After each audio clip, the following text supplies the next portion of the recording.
All right, I'm on hole number 6 of the 2020 Spring Major. I'm in Tuesday's qualifying round in the Reiki division, and hole number 6. Hole number 6 is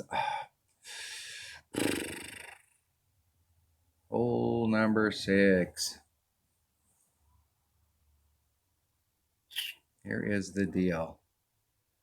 I know. I know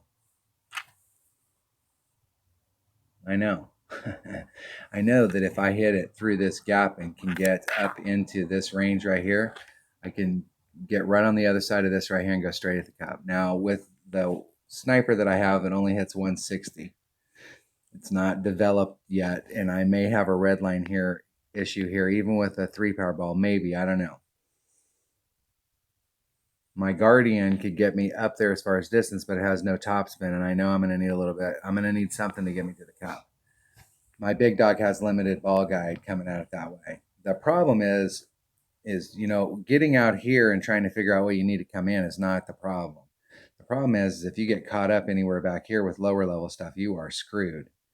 And what I really want to do is just lay it up, because this hole right here, I know that there's going to be people that come to this hole and get albies.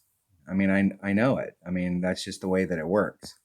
But I know that there's going to be a lot of people. If you think percentage wise, how many people come here and get an albie, an eagle, and a birdie, there's going to be, I think, and even a par. I think there's going to be the same amount of people get a par as get an albie. It's not going to be a high percentage deal. It's going to be really low, maybe 5%, maybe a little bit better. I mean, it's going to be in that range, and I think it's going to be in that range here. But I think these two right here could be a fairly even deal, where you're going to have about half the people that come here are going to get an eagle and half the people are going to get a birdie. And I definitely want to be in this group, because it puts you, I mean, you're going to have this 5% that you lost the shot to in your bracket.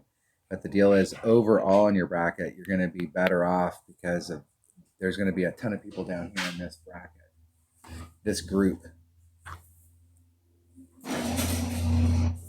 All right, sorry about that. My wife was leaving, I had to get Buster, so I got Buster Boy out here. He's trying to get into trouble, I'm sure.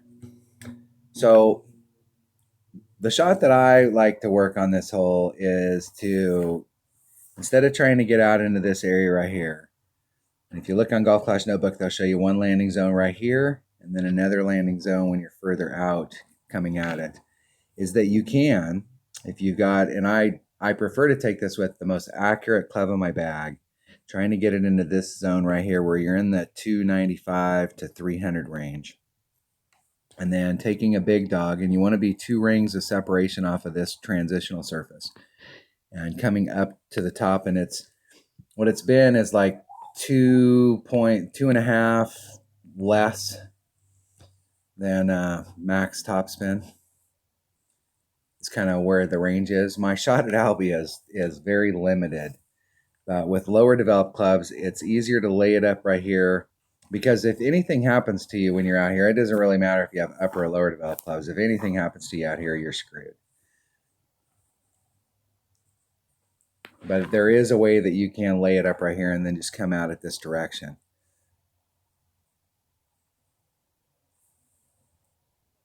What I really want to do here is just do the layup shot. And there's so many other good chances in this tournament to pick up shots, that like this hole right here, even for the people who may come into the weekend round, there's going to be people that are going, hey man, I've been taking that shot all week long and had no problems, and have no problems for the whole tournament. And then there's going to be those that are like, I've been having no problems with it, and then in the weekend round they're going to go, man, I ended up in the rough up there and it ruined my round.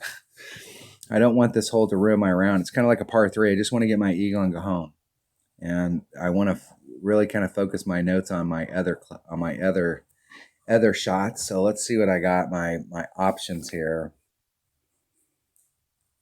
I bring a QB and a big dog and a Titan, the king of balls.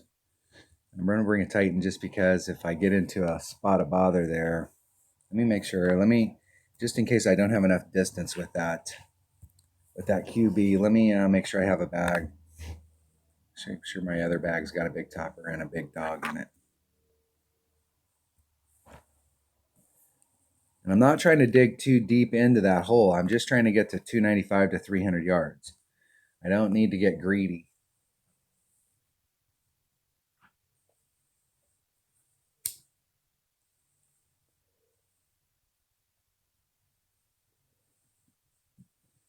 The problem with this shot right here, if you've got lower developed clubs, any way you look at it, you still got to take the shots. That's the deal, is that you still have to hit all of the shots right. So this is the hole that you could roll the dice and go for the long shot and hope that you don't end up in this narrow ass fairway. Because the deal is if you got a lower developed club, one ring great to the left or the right, you're in trouble.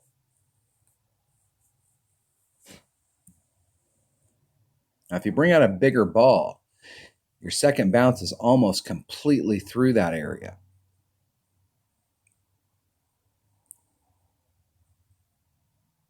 My opponent's nicely through the area. Very nice. Let's watch what their, let's see what their distance is there. They're a 406. You should have no problems getting on.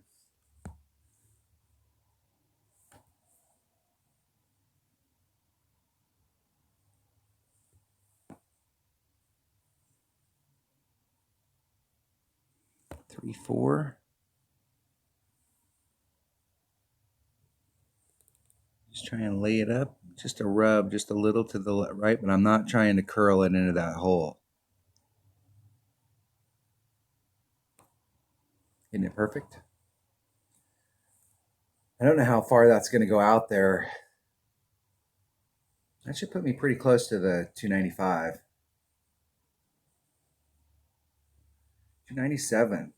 That's the perfect spot right there. And that was like maybe half a bar of backspin.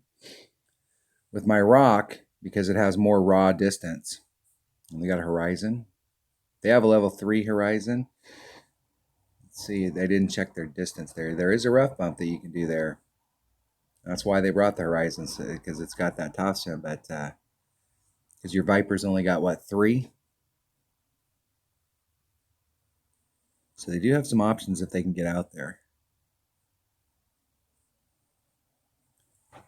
Let's get that in the hole. I may have to rethink how I'm playing this hole, but right now I'm just I'm exploring what my options. I'm exploring the layup shot just because I know that I can safely do this shot. The deal is on the second shot is you don't want to get too far on the green because it falls off on the backhand side. Maybe 2 rings off, and then it's about 2.5 less than max. I'm gonna go 2 rings less than max. Over just a titch. I'm gonna stay over there and I'm gonna put just a little teeny bit of curl on it. And it is, what is my big dog? Big dog, 2.5 per ring, so that leaves me 1.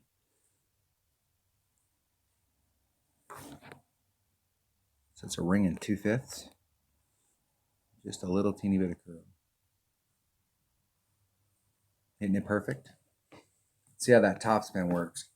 Because normally I'm kind of like right off the green. Now that's going to roll past it by a mile, and it's going to get caught up in that, and it's going to roll off the backside.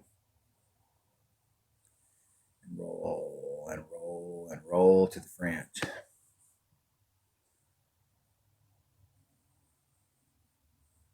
So the 2 would have been better. 2.5 from the top. That's why I have notes.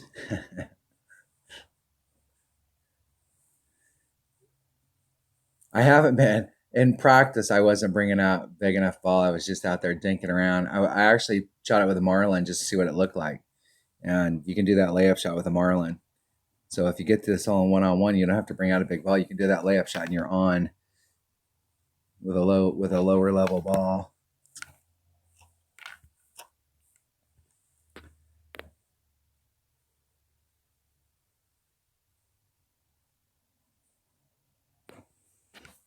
This distance wind should not play a factor.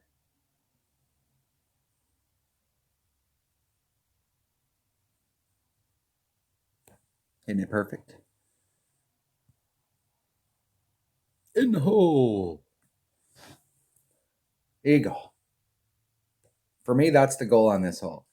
I mean, there's some holes like you pick your battles, and I know that I'm giving up what could be an Albie shot on that, but I want to make sure I have that shot in my bag because I'll tell you, if you get on this hole and you have problems one time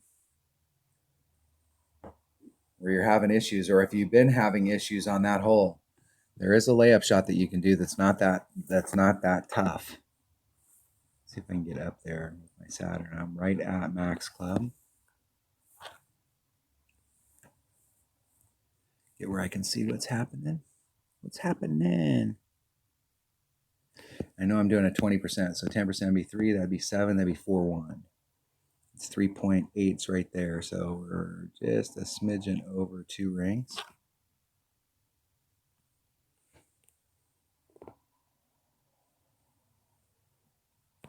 Hitting it perfect.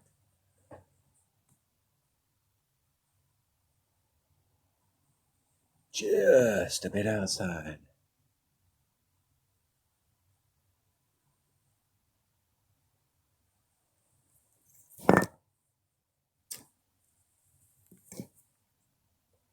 On the first par 3, I definitely feel like the 20% is spot on. Hit a bunch of hole-in-ones in the last week on that hole using the 20%. But on this hole, I'm not sure if that 20% is spot on. I want to hit a couple shots like that where I hit them perfect. And if I hit the next shot, I'm going to do this shot again with 20%. And if I hit it perfect and I end up to the left, I'll have to go back and watch how the wind was on that. But it looked like I overpulled it. Did I overpull that? Hole in one. I'm going to go back and watch their shot. Nice shot. See what kind of wind adjustment they did. You can do that. If you film your own gameplay, that's really important because if you film your own gameplay and your opponent does something good, and I've seen my opponents do a shot where I'm like, wow, I didn't even think about that shot. I'm already thinking like 3 or 4 different ways that you could play that hole, and then I watch my opponent and they shot something, and I'm like, wow, I didn't even think about that. Recording your own gameplay, it will really help you because if you do hit something really good or you hit something really bad, or if you hit a shot into the cup and it's perfect. For me, heartbreakers, like when people go, man, that's a heartbreaker. A heartbreaker is not when it misses the cup. Like if you hit a great and it just barely misses the cup or it swirls the cup. No, what a heartbreaker is when you hit a perfect into the cup and you missed. That means that there's an adjustment that you need to do, or it's, like what went wrong on that shot. Those are the ones that are heartbreakers. When you hit a perfect into the cup, you expect that ball to go in the hole. All right, that was hole number 6 of the 2020 Spring Major and Tuesday's qualifying round in the rookie division. Thanks for watching.